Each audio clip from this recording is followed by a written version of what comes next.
Buenas noches, queridos amigos y amigas, hermanos y hermanas que nos están viendo hoy un poco demorados a pedido de los hermanos de México que estuvieron alentando a sus selecciones. Mandamos un abrazo y una felicitación porque hoy clasificaron en el Mundial. Eso está muy bien y están todos contentos.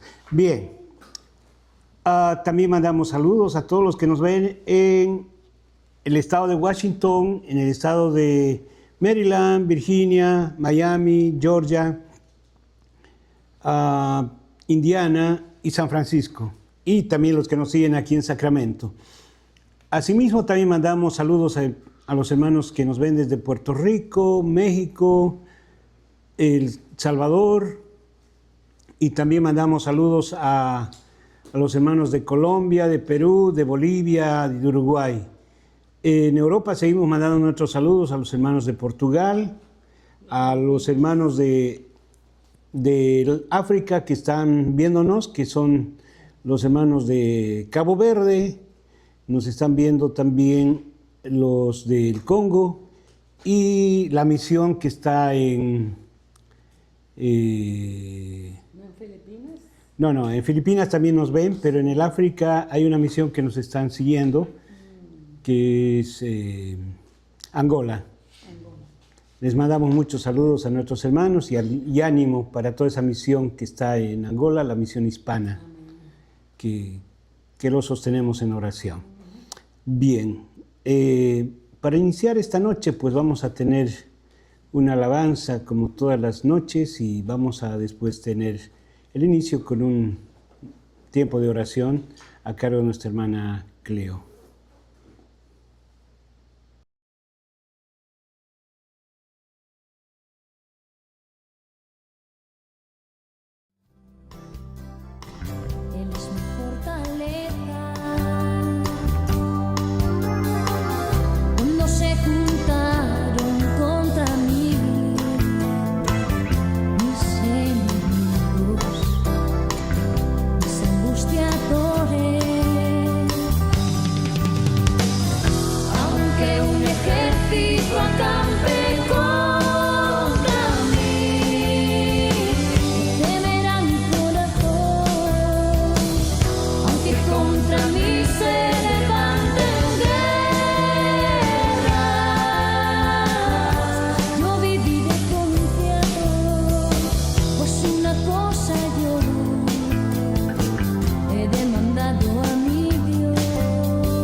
De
Amantísimo Padre Celestial, te damos gracias en este día, porque nos has permitido estar en este lugar para aprender un poco más de tu palabra. Te agradecemos, Señor, por la vida de cada uno de mis compañeros y especialmente por la vida de nuestro hermano William, que nos trae la palabra y la enseñanza. También te pedimos por cada una de las personas que nos ven a través de la pantalla, Señor, y te pedimos que abras nuestro entendimiento, Señor, para seguir cada día más de tu palabra. Te lo pedimos todo en el nombre de tu Hijo amado, nuestro Señor Jesucristo. Amén. Amén. Amén. Bien, también tenemos las preguntas como todas las semanas que nos llegan y de todas las preguntas que nos llegan vamos seleccionando 6 por cada sesión. Así que tenemos 6 preguntas que vamos a contestar hoy. Estamos atentos, listos para contestar. La primera pregunta dice así: ¿cómo aplicaban los apóstoles la disciplina ante las divisiones? Vuelvo a repetir, ¿cómo aplicaban los apóstoles la disciplina ante las divisiones? Corrigiendo primero con amonestación y buscando el arrepentimiento. Y si la persona persistía, apartaban al causante de la división para proteger a la iglesia. Muy bien. ¿Y cuál era la forma de actuar? Empezaban con una corrección seria y directa. Si no había cambio, seguían un proceso progresivo de disciplina. Muy bien. ¿Y qué base bíblica usaban?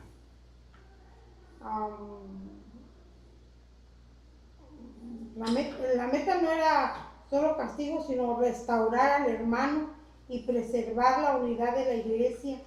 Y la base bíblica se instruía, se rechazara al que causaba división. Bueno, lo que se hacía era separarlos de la comunión, ¿no? Hasta que enderezaran su camino. ¿Y cuál era el propósito de esta sanción?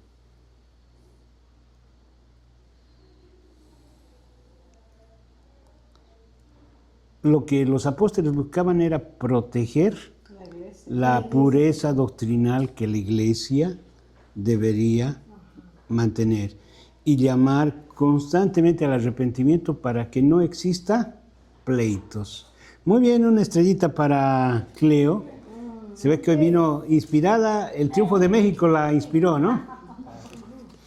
Vamos con la siguiente pregunta. ¿Qué diferencia existe entre las hojas de la higuera y las túnicas de piel?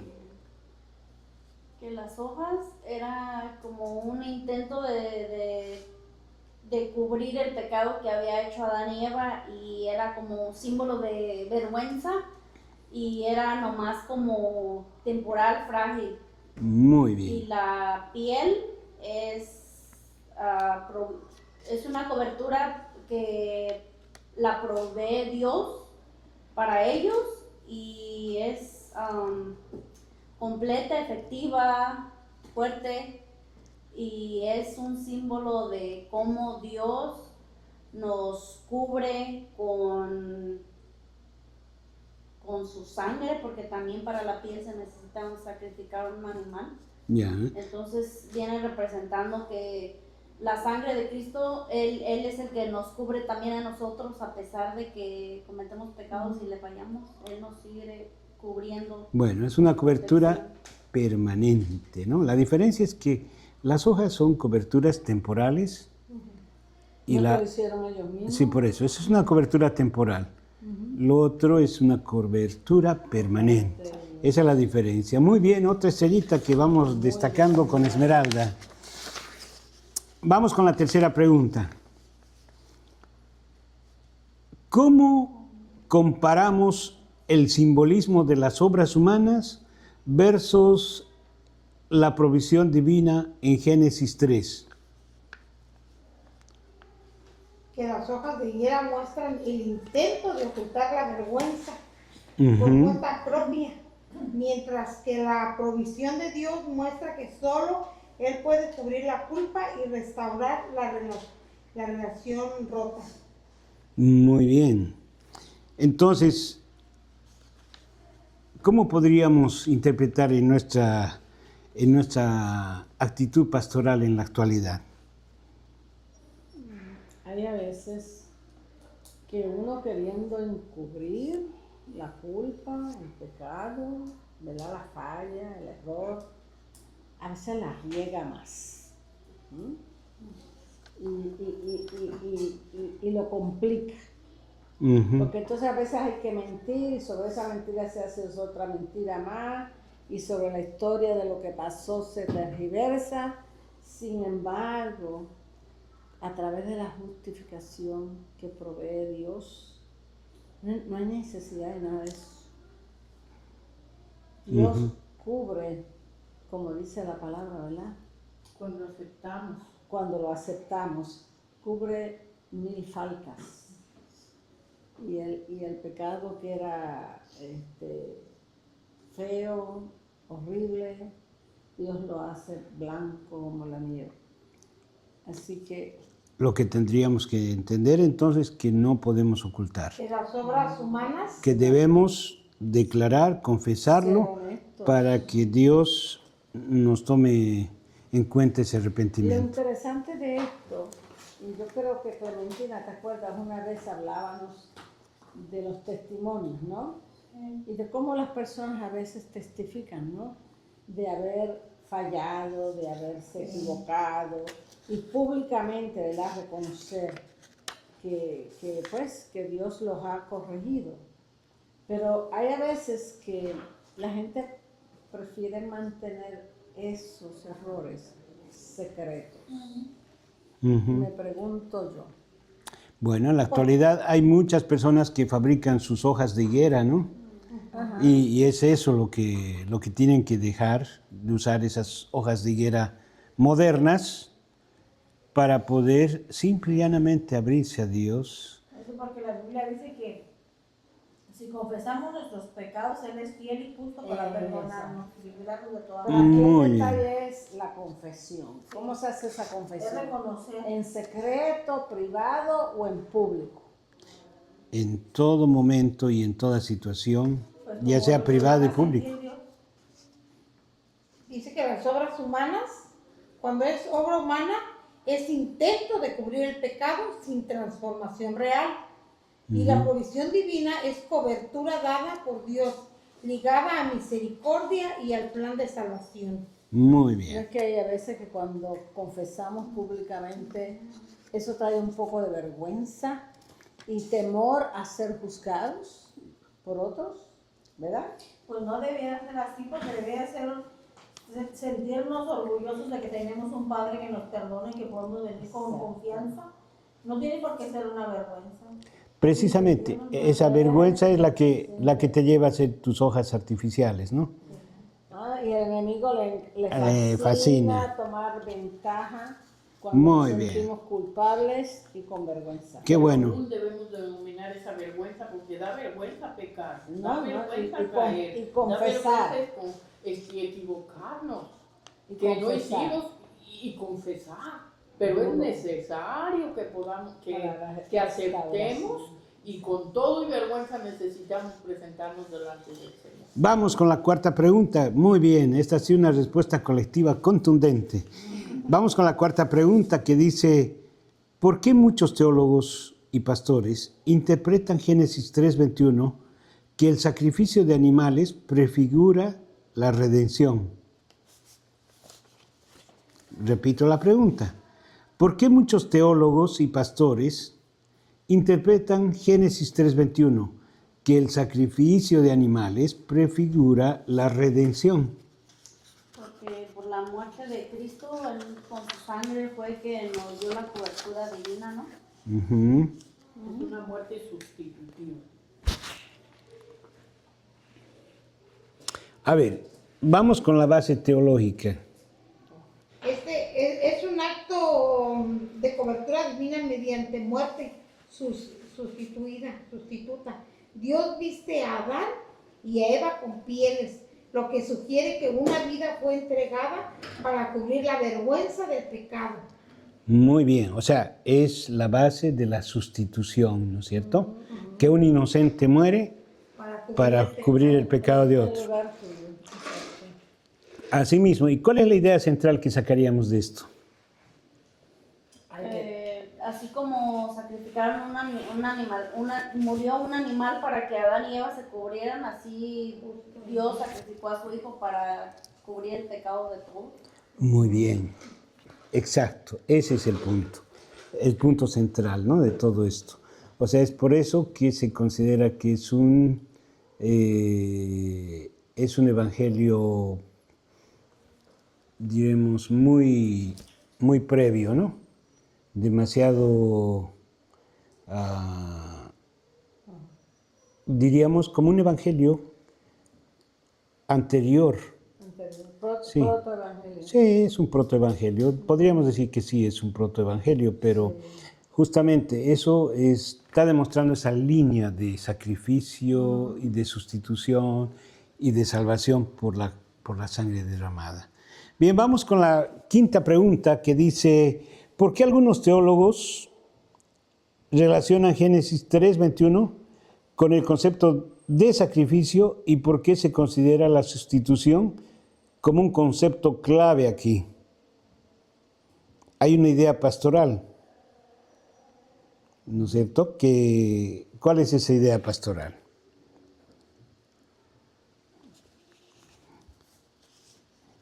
Normalmente los seres humanos tratamos de cubrir nuestra culpa, ¿no?, con nuestras propias fuerzas. En este caso, la mayor parte de los pastores y teólogos creen que es lo que decíamos hace rato, ¿no? Esto es un protoevangelio que nos va mostrando que todo es sacrificial. Nada puede ser porque sí. Así es. Bueno, nosotros consideramos que el precio que nos da Cristo es la sola gracia, la gratitud, ¿no es cierto? La gratuidad, gratis. No tenemos que tener miedo. Como dijo Jesús, me encanta, ¿verdad?, esta palabra que dijo: venid a mí todos los que están cargados y cansados, que yo os haré descansar. Y hay una pregunta que me gustó que nos hagan y es el complemento de lo que acabamos de hablar, dice, ¿no? ¿Qué bases teológicas apoyan la visión de Cristo como el sacrificio final? Que Cristo cumple y supera el sistema sacrificial del Antiguo Testamento. Ofrece una expiación perfecta y definitiva y actúa como sustituto en favor de los pecadores. Por eso se le llama el sacrificio final. Muy bien. Entonces, la ofrenda pascual que había, que era, ¿recuerdan ustedes cuál era la ofrenda pascual? Había que traer Un animalito, una una ley que tenía que oveja, ser perfecta. Tenía que ser perfecta ¿Y qué hacían con la sangre? la derramaban en el altar. En Egipto, ¿qué solían hacer? las paredes de las El dintel de la puerta marcaban, ¿no es cierto? Esa era la Pascua. ¿Para qué? Para que no entre la muerte, ¿no? Entonces, y pasara de largo. Ese sacrificio pascual es el que va a seguir más adelante con toda la celebración de la Pascua. En la Pascua solían reunirse a comer el cordero, ¿no? Y marcar sus puertas con la sangre en memoria de esto, ¿no? Entonces, cuando Cristo entra en la historia, Cristo es ese cordero pascual con el que marcamos nuestros dinteles familiares, ¿no? Con el que marcamos y nos alimentamos de él, ¿no? Entonces, esto es, por eso les decía, tiene algo mucho más importante que es el sacrificio pascual, que cuando recordamos este tiempo es algo que nos debe hacer entender que Él mismo se ofreció como ofrenda por nosotros, siendo Él la misma esencia de Dios, fue el sacrificio mismo, la ofrenda misma. Bien, muy bien, muchas gracias por todas esas respuestas excelentes y vamos a continuar con nuestro estudio esta noche y vamos en la página 77.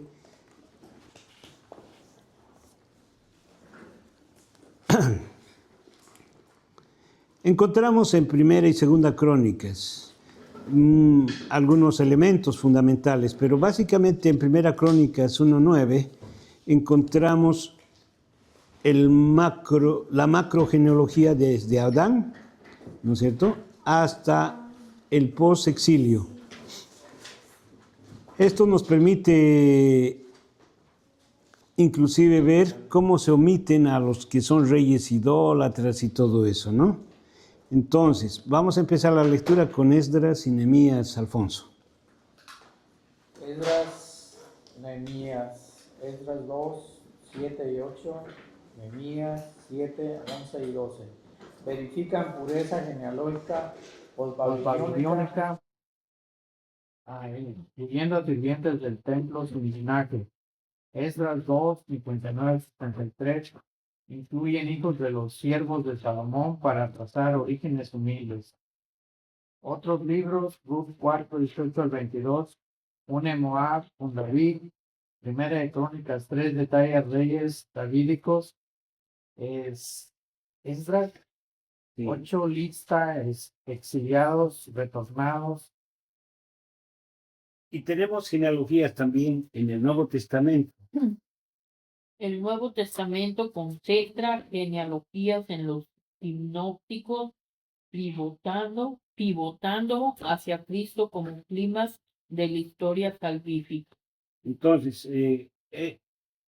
esas líneas que estamos hablando de descendencia, vamos a ver que se continúa con esa línea en el Nuevo Testamento. Vamos con Mateo 1, 1 al 17. Libro de la genealogía de Jesucristo, hijo de David, hijo de Abraham, 3 tetralogías de 14. Abraham, David, exilio, Mesías, simbólicamente perfectas. 14 igual a 2 por 7. 14. Inclusión de 5 mujeres. Tamar, Rabab, Ruth, Bat-seba, María, destacan gracia a gentiles y marginados. Legal. ¿Está ahí? Sí. Okay. Esa más, legal. Legal. José como padre putativo transfiere derechos dadívicos. Muy bien. Entramos en Lucas 3, 23 a 38. Ascendentes desde Jesús, y 30 años, hasta Adán, hijo de Dios, abarcando 77 generaciones. Biología, probablemente vía María, hija de Heli, enfatizando humanidad universal y nuevo Adán, Romanos 5. Existen otras alusiones en Tito, pero antes de entrar en las alusiones de los otros libros, conviene mostrar que tanto Mateo como Lucas se han esforzado en mostrar ese linaje davídico, ¿no? Entonces, si van mostrando, por ejemplo, en el caso de Mateo, si ustedes se fijan quiénes fueron las personas que estaban entre las mujeres que van destacando. Tamar, ¿quién era Tamar? ¿Quién era Rahab? ¿Quién era Ruth? ¿Quién era Bat-seba? ¿Y quién era María? 5 mujeres importantes, ¿no es cierto? ¿Recuerdan quiénes eran? María, ¿cuál María viene siendo? La madre de La madre de Jesús, sí. Ah, pues María es la mera elegida por Dios para... Sí, pero ¿recuerdan quién era Tamar? ¿Quién era Rahab? ¿Quién era Ruth? ¿Quién era Bat-seba? Ruth fue la que dijo, tu pueblo será mi pueblo. Ajá, donde quiera que tú vayas, iré yo, tu pueblo será tu pueblo, y tu Sí. Dios será mi Dios, y no dejó a su suegra. Uh-huh. Bueno, ¿y Rahab quién era? No era la prostituta que les dio, que fue... La del hilo rojo. Ajá. Sí. Bat-seba y Tamar, ¿quiénes eran? Pero no me acuerdo. Bueno, las dejo como tarea porque muy bien. Ay, yo le contesté. Era la fácil, ¿no? Bien. Continuamos entonces. Eso es muy importante. Mateo hace inclusión en el linaje de personas que su linaje no es tan directo con David, sino que es a través del matrimonio que van incorporándose en el linaje.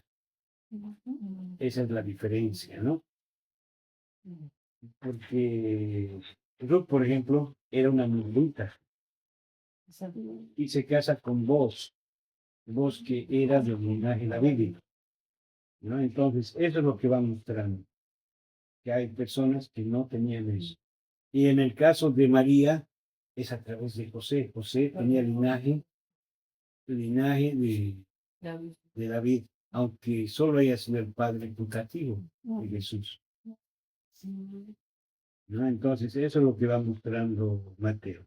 En cambio, Lucas va enfatizando desde otra forma, ¿cierto? Va marcando desde Adán, va estirando todo el linaje y haciendo todo su genealogía para mostrar y demostrar que sí es del linaje de David, ¿no? Bien, hay otras alusiones en otros libros. Encontramos la siguiente. A ver, Tito 3:9. sí. Tito 3:9 advierte contra disputas genealógicas judaizantes. En 1 Timoteo 1:4 las subordina a la edificación. Hechos 7:1-53 resume historia patriarcal. En Sentencias, las genealogías del Nuevo Testamento definen pertenencia de carnal a espiritual. Gálatas 3:7-29, donde Cristo es la simiente singular. Gálatas 3:16, que engendra hijos por fe. Las discrepancias aparentes en la genealogía de Jesús, Mateo 1:1-17 y Lucas 3:23-38, son un tema clásico en exégesis bíblica, específicamente útil para estudios wesleyanos que enfatizan la armonía de las escrituras, la providencia divina y la aplicación pastoral. Estas diferencias no indican error, sino propósitos teológicos complementarios, adaptados a audiencias distintas. Mateo para judíos, énfasis real, legal, y Lucas para gentiles, énfasis universal, biológico. Muy bien. O sea, esta es una explicación, ¿no? Del carácter de cada libro, que no son contradictorios, sino que son destinados para un tipo de audiencia en específico. Diferencias principales identificadas. Las genealogías divergen en estructura, alcance y nombres específicos, lo que genera preguntas en el estudio bíblico. Vamos con la estructura y la dirección. Mateo desciende de Abraham a Jesús. Generaciones en 3 grupos de 14. Simbólico de perfección bíblica. Lucas asciende de Jesús a la 77 generaciones evocando jubileo y plenitud. Muy bien. Vamos con la línea davídica. Mateo sigue Salomón, reyes de Judá. Lucas, Natán, hijo no real de David. Solo coinciden en David, Salatiel y Zorobabel. Padre de José. Mateo nombra a Jacob, Mateo 1:16. Lucas a Elí, Lucas 3:23, con la aclaración que se suponía el indicio de virginidad. Omisiones y número. Mateo omite reyes. Joás, Emasías, para esquemas teológicos. 14 igual, David en gematría hebrea. Lucas presenta secuencias lineales más biológicas. ¿Cuál es el alcance? Mateo desde Abraham, promesas parciales, Lucas hasta Adán, hijo de Dios, humanidad universal, no dialogamos. Estas, super- estas,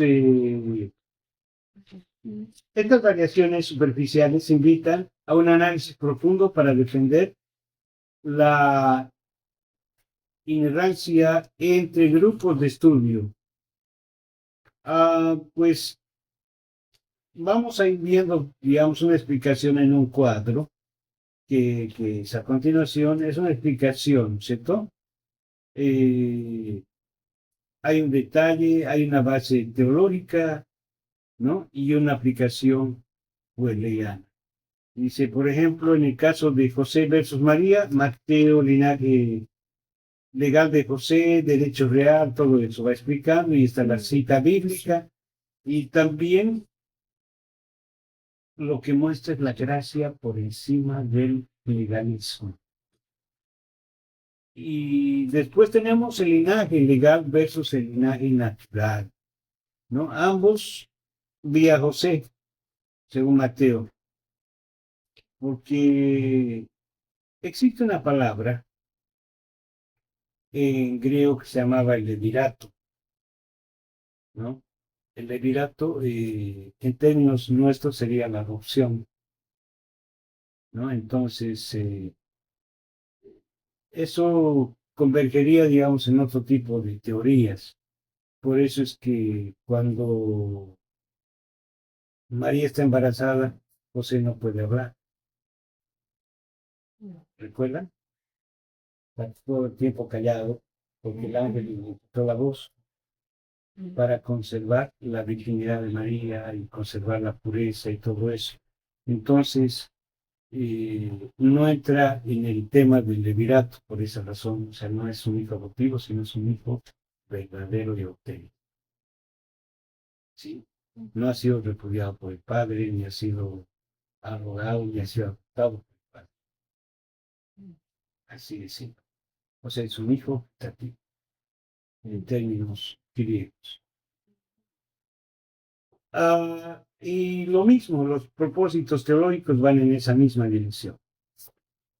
Vamos a las aplicaciones en el estudio bíblico. Para enseñanza en seminarios o grupos, tenemos un cuadrito de preguntas que vale la pena que las vayan contestando ustedes en su casa con calma. Nos hubiera gustado hacerlo aquí en clase, ¿no? Pero porque este material fue escrito para un seminario, ¿no? Donde se exponía este tema y luego el grupo, pues, contestaba las preguntas para poder explicar y dar su punto de vista. Existe todo un ejercicio práctico y hasta una presentación de una prédica sobre este tema. Si ustedes lo pueden hacer en sus casas, sería de ayuda muy buena para que podamos ver todo el tema de las descendencias y todo eso. Bien, una vez concluido el tema, perdón, de las descendencias, vamos a entrar en el tema siguiente que es la Torre de Babel. ¿Sí? ¿Recuerdan que quién es el que inicia la Torre de Babel? Nimrod. Muy bien, eso está. Bien, pasamos a la página 73.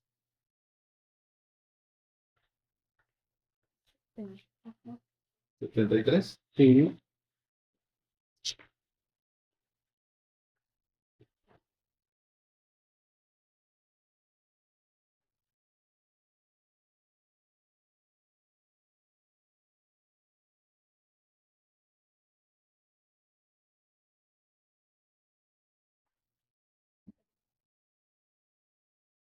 Y también vamos a abrir nuestras Biblias en Génesis 11, del 1 al 9.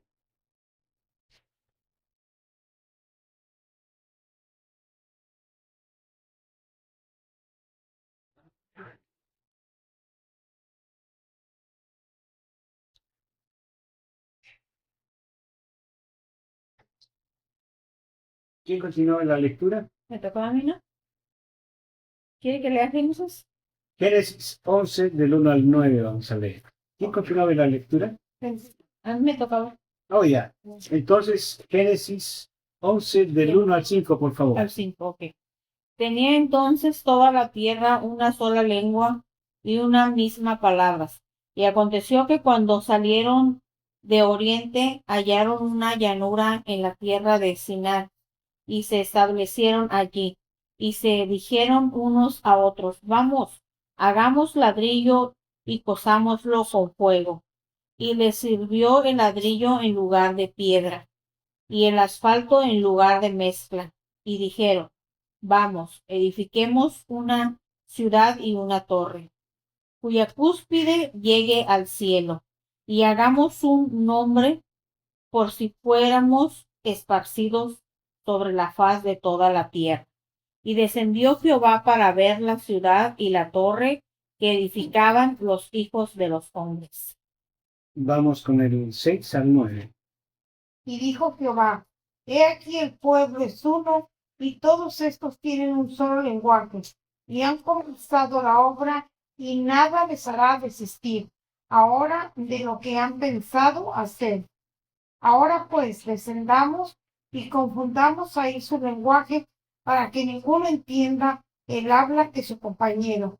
Así los esparció Jehová desde ahí sobre la faz de toda la tierra, y dejaron de edificar la ciudad. Por esto fue llamado el nombre de ella Babel, porque ahí confundió Jehová el lenguaje de toda la tierra, y desde ahí los esparció sobre la faz de toda la tierra.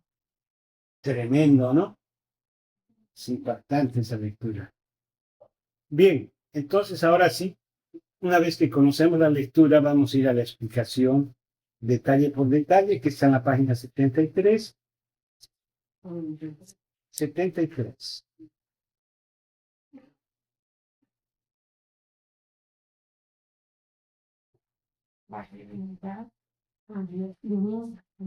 Babel, unidad sin Dios. Y juicio. Ok. La narración de la Torre de Babel constituye un contrapunto crítico al cuadro de la humanidad dispersa y diversa de Génesis 10. Si en Génesis 10 se describe una humanidad que se extendió según sus tierras y lenguas, Génesis 11:1 comienza resaltando toda la tierra tenía una sola lengua y las mismas palabras, creando un efecto de literario de tensión y contraste. El proyecto de Babel se articula alrededor de dos elementos, la ciudad y la torre, cuya cúspide llegue al cielo. Ambos simbolizan un intento humano de construir seguridad, identidad y permanencia sin referencia obediente al hecho. Las motivaciones explícitas del relato son claves para un estudio preciso. Edifiquemos una ciudad. Búsqueda de seguridad y organización centrada en el propio poder. Y una torre cuya cúspide llega al cielo. Deseo de acceso al ámbito divino por medios humanos sin mediación de la obediencia y la gracia. Y hagámonos un nombre. Intento de lograr fama, identidad y prestigio autónomos contrapuestos al nombre que Dios dará posteriormente a Abraham. Para no ser dispersos sobre la faz de la tierra, resistencia al mandato divino de llegar a la tierra, es decir, rechazo práctico de la vocación presente. Muy bien, ahí hacemos un alto. Entonces ya vamos encontrando las siguientes cosas, ¿no es cierto? Los motivos. Primero descubren cómo fabricar el ladrillo, ¿no? Yeah. Descubren que pueden hacer eso. Descubren que hay asfalto para poder pegar. Descubren que con eso pueden edificar. Entonces dice, hagamos una ciudad y una torre para que marquemos nuestro nombre, ¿no? Y la siguiente cosa que hacen dice que quieren una cúspide que llegue ¿a dónde? Al cielo. La siguiente cosa es hacerse un hombre. ¿Para qué quieren todas esas cosas? Para crear fama, independencia, Control, Prestigio. identidad. Ok. Para no ser dispersados en la tierra. Oh, ¿Y cuál era el mandato de Dios? llenar la tierra. Estén dispersos, dispérsense. O sea, va en contrapunto. Seguimos. La respuesta divina. La respuesta divina se describe con un lenguaje antropomórfico. Descendió Yahvé para ver la ciudad y la torre, subrayando que nada escapa a su juicio y discernimiento. Dios actúa confundiendo las lenguas y dispersando a los constructores, de modo que la confusión de lenguas corta el proyecto de unidad uniformadora que excluye a Dios. La dispersión aparece como juicio, pero al mismo tiempo como medio para que se cumpla el plan original de diversidad y expansión.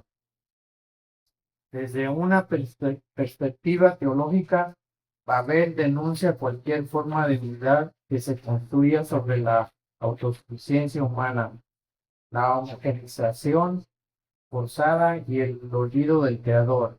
La unidad auténtica, según la perspectiva bíblica, no suprime la diversidad ni se basa en el orgullo colectivo, sino que nace de la obediencia a Dios y en última instancia de su acción reconciliadora, algo que el Nuevo Testamento releerá, por ejemplo, en clave de Pentecostés, donde la pluralidad de lenguas ya no es obstáculo, sino vehículo de la comunión en el Espíritu. Para un estudio más exacto, ¿es útil? Comparar las expresiones y hacerse un nombre. Babel. Con él haré grande tu nombre. Dirigido a Abraham en Génesis 12:2. Analizar la estructura literaria, repetición del vamos, hagamos. El contraste entre la subida humana y la bajada divina. Explorar el simbolismo de la ciudad y la torre en relación con otros textos bíblicos que critican la arrogancia de los imperios, Babilonia, Nínive, etc. Muy bien.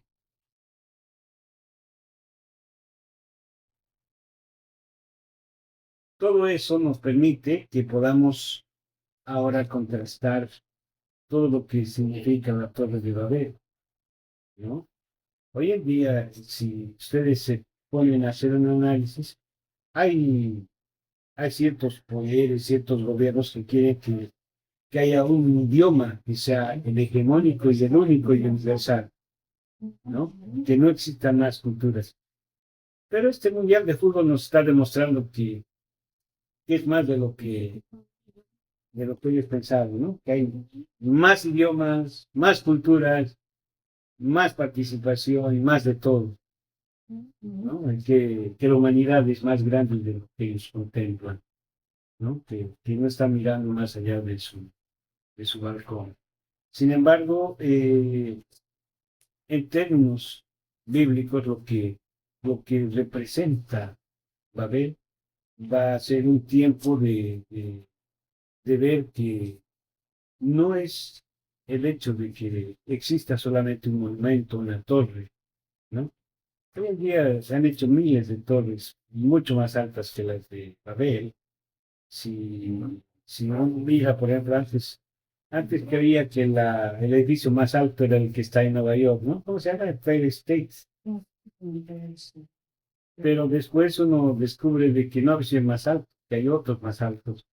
Que el más alto resultaba ser uno de China, después nada que ver, resultó ser el Burj Khalifa, ¿no? El más alto del mundo. Y por el estilo. O que uno va creyendo que un hotel de 5 estrellas es lo mejor cuando uno descubre que había hoteles de 7 estrellas. ¿no? Frente a toda una realidad distinta. Entonces el mundo nos demuestra que todos buscan hacer ese nombre, esa fama. Descubren la forma de cómo construir y empezar a querer tomar control y poder. Todo es una muestra de control y poder sobre una verdad, la verdad de la sencillez que hay en el mundo. Hay grandes monumentos, grandes cosas que hacen famosas a las ciudades y a las culturas, pero tiene algo que esconde. Detrás de toda esa su opulencia hay cinturones de pobreza, que para vergüenza de estas potencias, esos cinturones de pobreza son las que claman la voz de Cristo y son las que están clamando que el reino de Dios pues, se esparza. Es a lo que nos va a llevar el mensaje de la Torre de Babel, ¿no es cierto? Y alcanzamos todavía a hacer un poco más de lectura de la Torre de Babel en la página 78.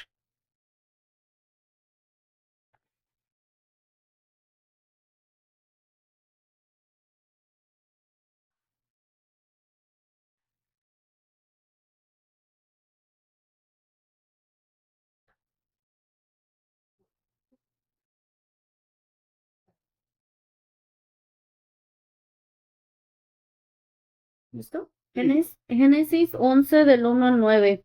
La Torre de Babel es un relato bíblico fundamental en Génesis 11 del 1 al 9 que ilustra de manera poderosa la soberbia humana frente a la soberanía divina. Este pasaje nos muestra cómo la humanidad unida en su rebelión busca exaltarse a sí misma. Pero Dios interviene con gracia y justicia para redirigir su plan eterno de poblar la tierra y glorificarse a sí mismo. Ubicación. La torre se construyó en la llanura del Sinar, también conocida como Senar, en la antigua región de Babilonia, correspondiente al actual sur de Irak. Este lugar era fértil y estratégico, ideal para un proyecto ambicioso de ciudad y torre que simboliza el poder humano. Históricamente se asocia con los grandes sigurats mesopotámicas como Etemenanki en Babilonia, que reflejaban la aspiración de los antiguos de conectar cielo y tierra. Constructores. Fueron los descendientes de Noé unidos por un solo idioma y un propósito común, quienes la edificaron colectivamente poco después del diluvio.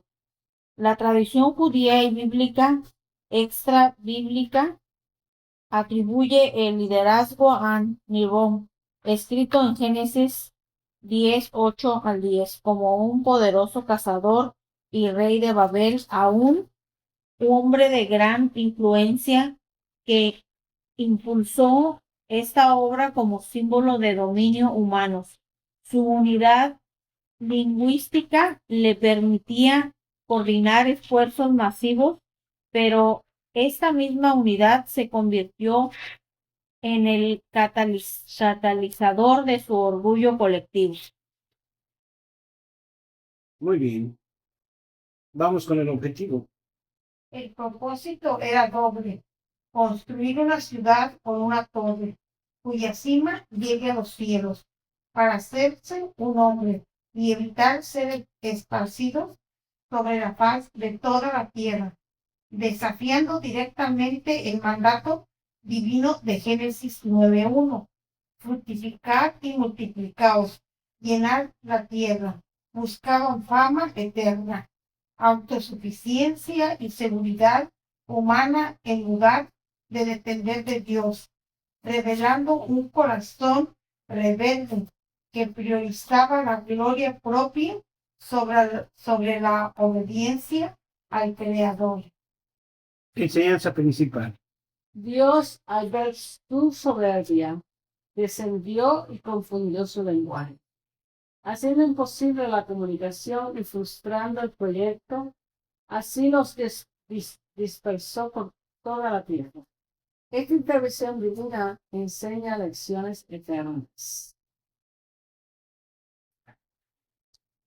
Alfonso, continuamos. La humildad ante Dios. El orgullo humano lleva a la ruina, pero la dependencia de Él reduce bendición. Proverbios 16:18, Santiago 4:6. Seguimos, Celia. Dios quiere que llenemos la tierra en compañerismo con Él, no en autosuficiencia. La soberanía de Dios. Solo Él debe ser exaltado. Él controla los idiomas, las naciones y la historia para su gloria. Hechos 17:26. Aplicación pastoral. En nuestra vida construimos torres de ambición personal, éxito mundano o unidad sin Dios. Este relato nos llama a buscar la unidad en Cristo, donde las lenguas se unifican en alabanza al Cordero. Apocalipsis 7, de 9 al 10. Muy bien. Tenemos 3 preguntas que es para todo el grupo, ¿no? Para que vayan contestando. ¿Cómo vemos ecos de Babel en nuestra cultura actual? Hablando de tecnología, globalización y orgullo nacional. La segunda, ¿qué torres personales estamos construyendo que nos alejan de la voluntad de Dios? Y tercero, ¿cómo podemos glorificar a Dios en nuestra dispersión diaria? Este estudio nos recuerda que la verdadera torre que llega al cielo es Cristo, nuestra única mediación, según Juan 14:6. ¿Sí? Vamos con Babel. Esas preguntas las tienen que contestar. ¿Sí? Bien, pero no. Las van a contestar, o quieren contestar así. No, mucha tarea. No, ahorita las podemos contestar así en grupo. Volvemos a preguntar. ¿Cómo vemos ecos de Babel en nuestra cultura actual? Tecnología, globalización y orgullo nacional. Pues eso es como, bueno, como en la tecnología, yo pienso que es como ahorita que está muy de moda los youtubers y todo, que cual más quiere exponerse y hacerse ricos con eso y como presumir todo lo que tienen y pues esa es la moda de ahorita, que todos quieren exponer su dinero, su fama y todo y ser unos youtubers famosos. Yo pienso que como la Torre de Babel, que querían ser famosos y que toda la gente los mirara. ¿Qué dicen? Los estilos de vida, pero también en parte de dentro del gobierno, como por ejemplo no guerra, sino la lucha que existía de quién llegaba primero a la luna, como para tener ese récord de yo fui el primero en llegar a la luna. ¿Algo más? Vamos con la segunda pregunta. ¿Qué torres personales estamos construyendo que nos alejan de la voluntad de Dios? Pues esas torres son todo lo que ponemos más importante que Dios. Como ponemos esas cosas antes de dar la prioridad a Dios, puede ser nuestro trabajo, nuestra casa, nuestro auto, nuestros hijos, nuestro marido, nuestro Trabajo, todo lo que a veces hacemos cosas que no están bien delante del Señor. Incluso a veces ponemos como prioridad pues nuestra vida personal, muy personal de nosotros y la familia a veces.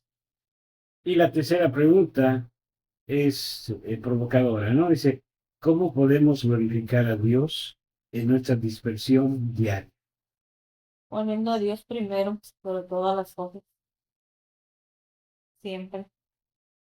Bueno, yo veo el aspecto de dispersarnos.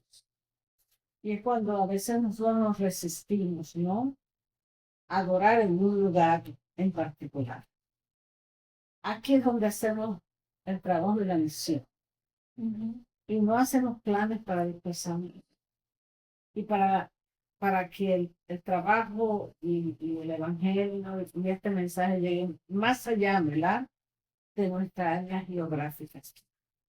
Entonces, ahí pienso yo que fallamos un poco en planificar cómo es que vamos a dispersarnos y cómo vamos a usar nuestros talentos, nuestras habilidades para bendecir a otros. Muy bien. Bien, vamos con el siguiente punto, ¿no? Babel como sinónimo de confusión. En Génesis 11, 1 al 9. Babel se ha convertido en sinónimo universal de confusión y desorden, un legado directo del relato bíblico donde Dios interviene en la soberbia humana. Esta expresión no solo enriquece nuestro lenguaje cotidiano, sino que nos invita a reflexionar sobre las raíces espirituales del caos y la verdadera fuente de unidad. Muy bien. El origen etimológico. El término Babel proviene directamente del hebreo Babel, Génesis 11:9, que significa confusión, derivado del verbo balal, confundir. En la narrativa, Dios desciende y confunde las lenguas de los constructores de la torre, transformando su unidad orgullosa en un caos de voces incomprensibles que provoca dispersión. La Real Academia Española lo define como lugar o situación de gran confusión o desorden, evocando fielmente ese momento divino donde el orgullo humano choca con la soberanía de Dios. Uso en el lenguaje moderno. En la actualidad, Babel describe cualquier escenario de barullo extremo y falta de comunicación, como una Babel de gritos en una protesta o el Babel lingüístico de un mercado multicultural. Sus sinónimos: caos, barullo, guirigay, galeo y pandemonio capturan el ruido, pero solo Babel retiene la dimensión bíblica de confusión divina originada en la desobediencia. Esta metáfora permea la literatura, los medios y el habla diaria, recordándonos sutilmente la historia sagrada. Muy bien. Enseñanza teológica. Teológicamente, Babel ilustra como la unidad humana sin Dios, basada en autosuficiencia y gloria propia. Inevitablemente produce confusión y división. Proverbios 16-18. Dios frustra estos planes para cumplir su mandato de poblar la tierra y exaltarse a sí mismo. En contraste, la Escritura promete verdadera armonía en Cristo, una multitud de todas las naciones, tribus y lenguas, unida en alabanza al Cordero. Apocalipsis 7-9-10. Babel nos advierte contra torres modernas de orgullo, teología, poder global, llamándonos a la humildad y dependencia del Señor. Muy bien. Y vamos a terminar esta noche con 3 preguntas para que lo contesten en su casa. Dice, ¿cómo experimentamos Babel en nuestra vida diaria? Hablamos de redes sociales, política y relaciones. ¿Qué unidades humanas sin Dios generan confusión hoy? ¿Y cómo contrarrestarlas con la palabra? Y la última dice, ¿cómo anticipa Babel la redención en Pentecostés? Hechos 2. ¿Y dónde las lenguas se unifican en el Espíritu?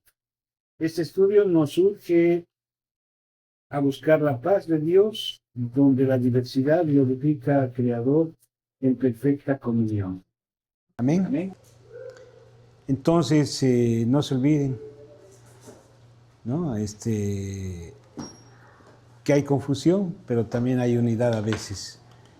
En Pentecostés sucede algo diferente, algo que comunica el Espíritu, que llega a ser el otro lado de la moneda, ¿no? De las cosas. Si Babel es la confusión, Pentecostés es la comunión. Entonces, esas preguntas, por favor, trabajenlas con mucha autocrítica. Bien, vamos a terminar esta noche nuestra clase y vamos a pedir que Norma nos despida con una oración. Gracias, eterno Dios, por dejarnos vivir tu presencia, por entender el plan tuyo desde mucho antes desde la creación, oh Dios, pensaste en nosotros. Y nos diste la gran comisión de llevar este evangelio a toda criatura. Así como los días de la Torre de Babel, Señor, capacítanos, oh Dios, con los dones y los lenguajes para llegar a los lugares donde tú quieres que nosotros lleguemos, oh Dios, con el anuncio de este plan de salvación. Te damos gracias por los que están presentes aquí con nosotros, así como damos gracias a todos aquellos que nos siguieron en las redes sociales y que han sido bendecidos por este estudio y esta palabra. En el nombre de Jesús oramos. Amén. Hasta la próxima semana.